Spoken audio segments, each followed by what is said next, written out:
Congress runs a deficit, which creates debt. They sell that debt with interest to anyone that wants to buy it. And the less people that buy it, the higher the interest they must offer to make it an attractive investment.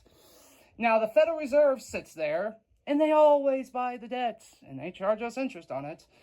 But they print to do so, and we are forced to use that which they print to buy that debt. See, they are granted a monopoly via legal tender status of the Federal Reserve note. That's why we call it the dollar. If something else had legal tender status, we would call that a dollar. The government forces us to use it. The IRS is their domestic enforcement arm, and SWIFT is the international. Now, how do we end the scam? You attack the debt market. How do you do that? You choose units backed by real things, by reputable issuers, thus shrinking the debt market in the first place. Now, with the Genius Act, they are allowing for multiple issuers to produce units of account, stable coins. The Clarity Act is going to be allowing the settlement mechanisms, the digital assets, to be used en masse. But we must always retain the ability to judge the merits of the issuer and the unit. Now, with tokenized assets being used to back units of account, that is how we end the scam itself and shrink the debt market and shrink and put restraint on Congress. The BRICS launched the unit, which is backing by gold. Now that hangs as the sword of Damocles over all of these stablecoin issuers that just want to back by government debt. Sorry, you have to compete internationally because everybody's done with this scam. People are talking about a tax revolt. Great, with it. They're not saying, oh, they print the money, it's a scam. They're saying, well, why should we pay if it's all going to fraud? The nature of government is fraud.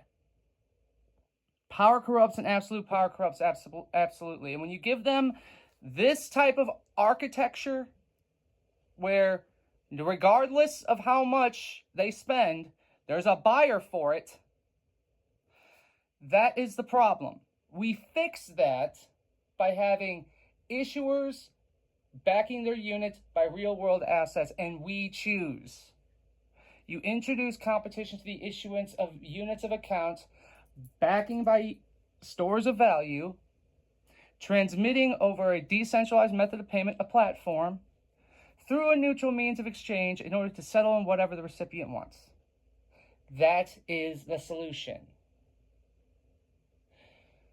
We will get nowhere if we continue to talk about problems. All of these people out there, they love to talk and bitch about problems and go viral because of it.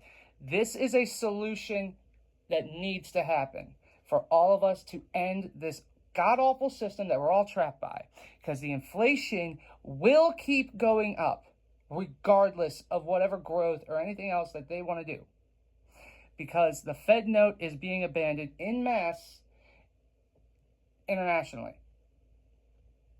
The BRICS countries are settling between themselves.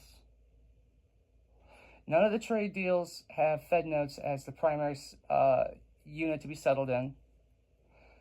Trump did cut taxes, which is a hyperinflationary mechanism, because taxes and interest rates, that's just how they control the elastic money supply. That's it. It has nothing to do with funding the government. It's all about controlling the money supply and the populace. So, we have many vectors of hyperinflation. They have not fixed the deficit. There's fraud running rampant. By going on chain, tokenizing all assets, we cut out the fraud. By choosing our own issuer in our unit, we also put the restraint on Congress. This is the closest we will ever get to a solution.